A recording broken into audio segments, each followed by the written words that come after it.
حضرت عمر رضی اللہ تعالیٰ عنہ مسجد نبوی میں تشریف لے کر آئے اور وہاں پر دیکھا کہ حسان ابن ثابت رضی اللہ تعالیٰ عنہ جو ہیں وہ کچھ لوگوں کے درمیان بیٹھے ہوئے ہیں اور کچھ نعتی اشعار پڑھ رہے ہیں، یعنی کہ رجس پڑھ رہے ہیں اور اشعار کی فارم میں، نعت کی فارم میں طرز لگا کر جیسے پڑھے جاتے ہیں وہ پڑھ رہے ہیں۔ تو حضرت عمر رضی اللہ تعالیٰ عنہ جو ہیں وہ خلیفہ ہیں، امیر المومنین ہیں، تو انہوں نے کن اکھیوں سے ایسے ہوتا ہے نا شکی نظر سے دیکھا حسان ابن ثابت کو۔ اب دیکھیں شاعر جو ہوتا ہے نا حسان ابن ثابت، وہ بہت زیادہ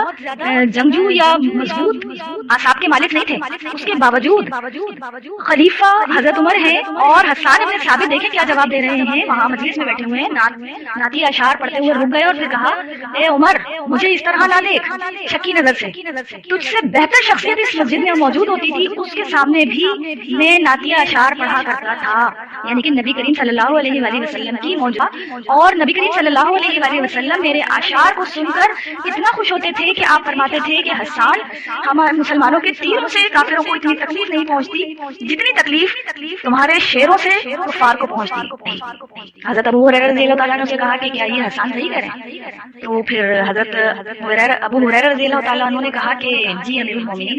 یہ اس پوری بات کے اوپر میں گواہ ہوں، میری موجودگی میں نبی علیہ السلام کا یہ طریقہ کار تھا۔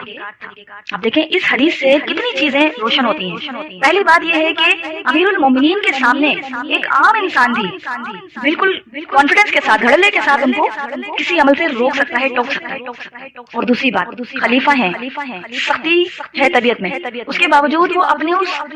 جو ترچھی نظروں سے دیکھا تھا نا، اس کی کوئی وضاحت نہیں دے رہے کہ نہیں نہیں حسان تمہیں تو کوئی ایسی شک ہو گیا، میں کوئی تمہیں شک کی نظر سے نہیں دیکھ رہا تھا، میں تو ویسے ہی تمہارے اشعار پر غور کر رہا تھا۔ نہیں،